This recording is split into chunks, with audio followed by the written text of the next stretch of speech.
Hi guys, Arthur here from Homeowner DIY. In this video, I'm going to be installing an inline pressure balancing valve for a two-handle tub. Now, whether it's a two-handle tub or a shower, if somebody flushes a toilet or uses another fixture, you're going to get a pressure drop at the tub or shower. And this is going to be especially worrisome for those of you who have kids. So this is going to be a simple, effective solution to this problem without actually ripping out the old valve and then putting in a single handle with a renovation plate. So what we'll do now is look at our setup. So this is a two-handle tub valve. This is non-pressure balancing. So the two options are put in an inline pressure balancing valve before the two-handle setup, or tear this out and then put in a single handle tub valve that has a pressure balancing spool in it. To do the single handle tub valve with a pressure balancing spool, that will require cutting tile, putting in a renovation plate, and then going on the backside as well to solder in a new body. So what I'm going to do is put in an inline pressure balancing valve. So this is the linen closet. It has an access panel in the back, which means no drywall will have to be cut to install this. So this should be a relatively straightforward install, minus the lack of space because it's a relatively narrow linen closet. But with that in mind, what we'll do now is material and tools. Alright, this is the materials list for this job. So I have pipe dope, also known as compound, Aquasol solder, Teflon tape, Flux, Emery cloth. This is the inline pressure balancing valve. Sweat by PEX adapters. These are 90s. I have MIP by PEX adapters. Sweat by MIP copper adapters. Couplings in case I need them. 45s. I have my PEX tray, so rings, clips, whatever else I might need. Copper pipe, PEX pipe, plywood in the back for backing, 1.5" deck screws, 3/4 screws, steel strap, electrical tape, and then some 2x4. Guys, this is what I believe I need for material on this job. So what we'll do now is a tools list. Alright, this is the tools list for this job. So I have my finishing kits. Striker, mirror, fitting brushes, whatever else I might need. My pouch, so basic hand tools. Cutters, measuring tape, knife, etc. In the middle, my cordless kit. So grinder, maybe the cordless drill, I don't know yet. For safety equipment, a bottle of water in case something catches on fire. Safety glasses, earplugs. Torch, close quarter 1/2" crimpers, work light, extension cord, and a shop vac for cleanup. Guys, this is the tools list for this job, so let's get started. Okay, so this is what I'm planning to do.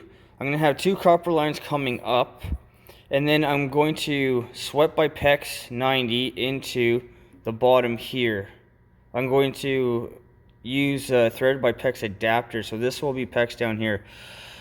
Above it will be copper. Now, the reason I'm using copper is because copper you get 45s, in PEX you do not get 45s.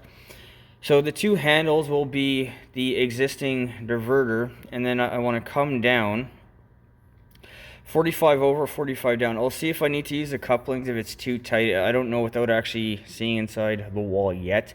But this is the plan. Of course, it can change, but the reason I'm going to do this way is because I want to minimize the degrees of change. So like I said, with PEX, I'd have to 90 over 90 up. Here, it'll just be 45, 45, and you'll get better flow. Alright, so we're going to do the prefab now. I'm going to put the 2 PEX adapters in and then the 2 copper adapters in after. It's easier to do this now than when the balancing valve is inside the wall. So we'll put our Teflon tape in our pipe dope.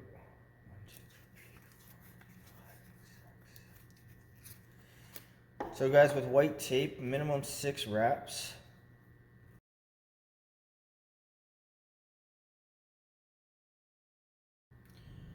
And then the pipe compound is a lubricant, it's not a sealer. And you don't need much, just a skim coat is fine. Like that.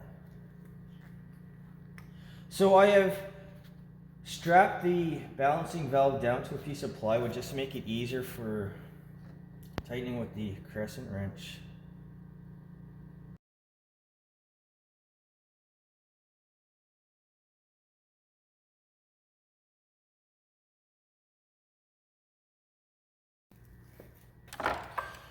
Alright, and now I'm going to solder the adapters and then screw them onto the balancing valve.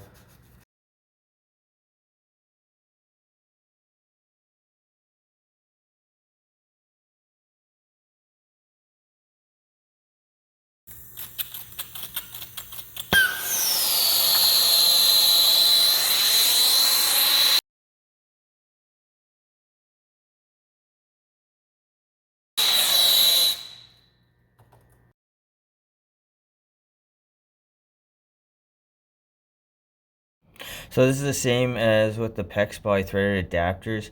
Put Teflon tape, dope, and then tighten them in.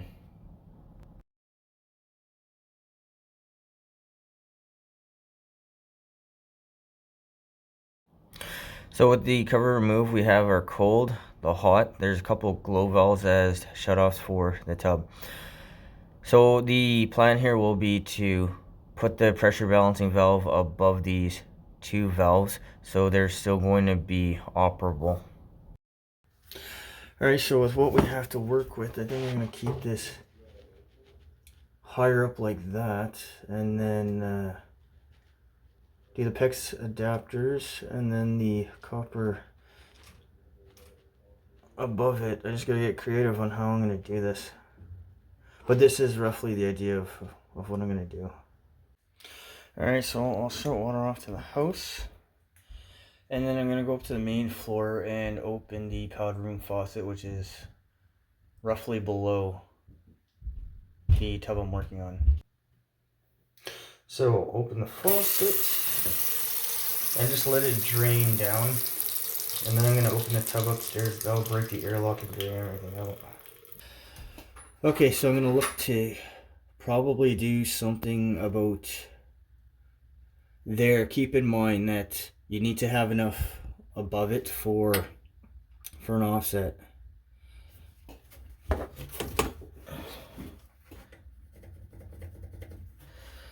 So I'll cut that there. I'll take a level and then level a line across, and then cut the other one at the same height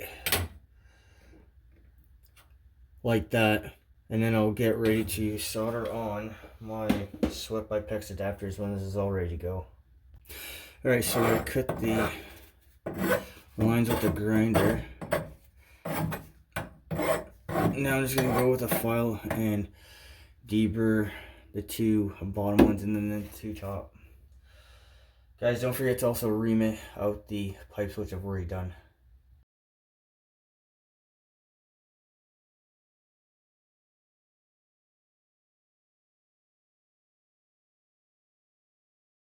Alright, one thing I would have done differently if I knew this was going to be the setup.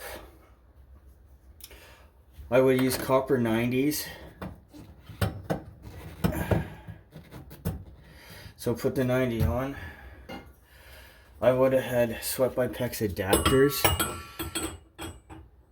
And then the bottom here, I would have soldered this stuff together. And then I could have just slid the whole thing down, but I'm committed to PEX at this point. Okay, so with the Sweat by PEX adapters, just eye this out to make sure the thing is going to fit.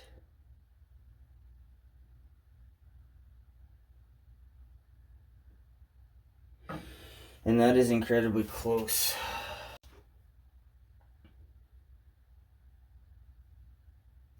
Okay, so for the cold, I have more play than I do with the hot. If I can't get the pecs to fit, what I'm going to do is I'm going to cut lower down here. I'll cut them both, cut and couple, and then it'll be the exact same thing as I said with using a copper 90. Anyways, this is all ready to go, so I'm going to fire up the torch and solder these on. Alright guys, so for the torch, make sure that you have earplugs, safety glasses, and water on hand in case you set something on fire. Normally when I'm soldering on the vertical like this, I like to wipe the drips of flux that go down the pipe. The reason is the solder will want to follow the flux and then you're going to get ugly drips. But since this space is so tight, I'm not able to do so. One thing to also keep in mind, the brass fittings here are much thicker than the copper, so the brass is going to take longer to heat up than the copper. So this is one of the technical parts of soldering, which in my opinion is becoming a lost art.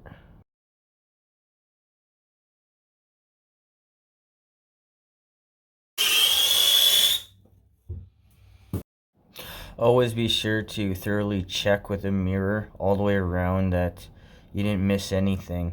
It's much easier to add a little bit of solder now before you fill up the system.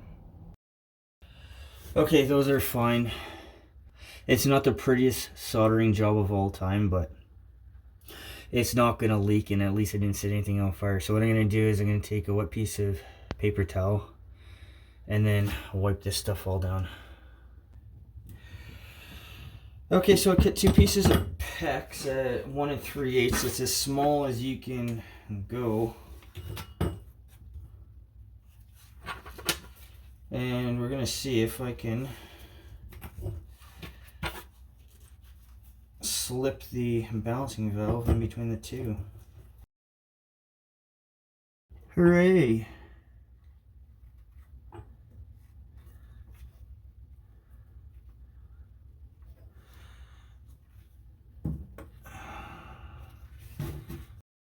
One of the pros about PEX in this case is once the rings are crimped on, you're going to be able to turn the balancing valve back and forth a little bit, and this is going to be beneficial. When it comes to a diverter, I prefer to solder to make sure everything is solid and it's not going to move or have any play in it. Alright, so to find out this piece here, I've put the 45 on all the way. Now my mark is here. So what I've done is I've looked at the fittings and I've made sure that they line up. Now of course this is such a small space, it's really tough to do, but if you want another way that you can do this, so if you put the fitting here and you take a level, then you'll be able to figure out what height you need this. So I'm going to cut the pipe here. If you cut it a little bit too long, you can always go lower. If you cut it too low, then you're hooped and you have to couple it. But that is what I would do in this case. I would make sure these two from a distance look roughly lined up. Not like this, not like this. Guys, this will take a little bit of practice, but for the most part, it shouldn't be too bad. So what I'm going to do is I'm going to cut this here, and then I'm going to get the one side put together, and then I'm going to start on the other side after that. So in my opinion, I think it's better to do both sides together and then solder everything all at the same time, because it'll give you a little bit of flexibility to move things back and forth if you need to. Alright, after endless struggling, I finally got this thing to go. So I didn't have the flexibility or the play to get this all here together, so I had to cut it in the middle. There's a little indent for this coupling. So you see this coupling here that has multiple. If you're going to do this, don't use one of these, use just one of these that only has one indent. But what you're going to do is you're going to file the indentation off, and then the coupling can slide up and down the pipe. So now that I have this all ready to go, I'm going to solder this one side first, and then I'm going to work on the other side. I want to solder everything at the same time, but I need this to stay in place so I can work on the other side. So what I'm going to do now is solder all this stuff together.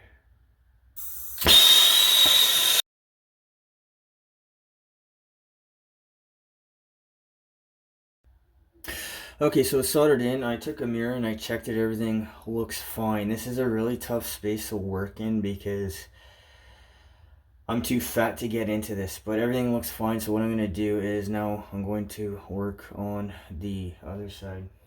So it'll be basically a rinse and repeat. Alright, so I did the same thing for the other side. The coupling is in the middle. Now I just need to solder this, and that'll be it before turning the water back on. Okay, everything's all soldered. I've wiped it down with a wet piece of paper towel. I've checked all the joints, they look okay, so now it's time to go turn the water back on. Alright, so I'll crack the main open.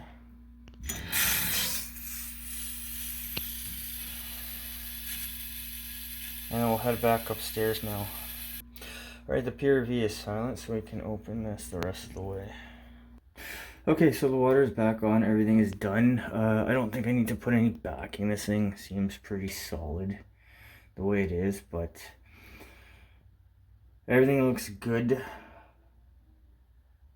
I ran some water through the tub as well. Guys, make sure if you're going to do something like this that you vacuum well, because people will be walking in here in bare feet and shards of copper and other debris. Somebody can get injured. But this is all done now, so what we'll do now is now review this job. Alright guys, so that concludes this job. So a couple things that I didn't mention. First of all, make sure that the cover side of the inline balancing valve that has the screws on it, make sure that is pointed towards the outside, because that is where you're going to access the valve when the time comes that something needs to be repaired. The other thing is make sure that this is serviceable, that you have an access panel. Don't bury it in the wall, because once again, just like an air and mittens valve, it's going to fail at some point in time and you're going to have to do something to either repair or replace. The time on the job. The time was about 4 hours. The single biggest challenge I had was the lack of space. It's not like I could get and work the way I wanted to, but everything worked out really well. I had no issues with soldering or anything else, so I'm happy with the way this went. The cost of this job. The balancing valve, copper flux, PEX, and everything else, the cost was about $250. So $250 to install this. If you were going to use a renovation plate, a single handle valve, and then trim kit and everything else, the cost would easily be probably about double. But the other thing is you're gonna have to cut tile, and this is now a hazard because of shards of tile and then having to clean up thoroughly. So I think this is a better, less invasive approach. One last thing to keep in mind is, as far as I know, this thing is not actually approved. So if you have an inspection, you may or may not pass, I don't know. But based on the information I got, I gave this a chance, and so far it's lived up to its expectation.